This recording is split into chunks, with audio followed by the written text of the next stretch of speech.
Hello friends, আজকে চলে এসেছি আবার একটা নতুন রেসিপি নিয়ে।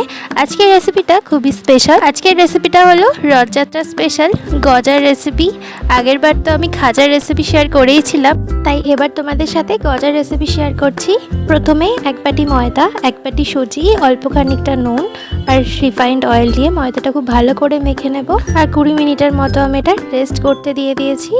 এবার এই ময়দাটা থেকে বড় বড় লেচির আকারে নিয়ে ভালো করে বেলে নেব এবং একটার পর একটা এইভাবে দিয়ে বেলে নিতে হবে। তারপর এরকম ভাবে সমানভাবে গজার রূপে কেটে নিতে হবে। এবার একে একে গজাগুলো আমি রিফাইন্ড অয়েলে খুব ভালো করে ফ্রাই করে নিয়েছি। এই রিফাইন্ড অয়েলের সাথে তোমরা কিছুটা ঘিও মিশিয়ে নিতে পারো, তাতে দারুণ একটা ফ্লেভারে গন্ধ আসবে। লাল লাল করে গজাগুলো ভেজে নেওয়ার পর চিনি শিরার মধ্যে কিছুক্ষণের জন্য রেখে দেবো, যাতে চিনি শিরাটা গজার ভেতরে ভালোভাবে ঢুকে যায়। ব্যাস, আমাদের গজার রেসিপি একদম রেডি।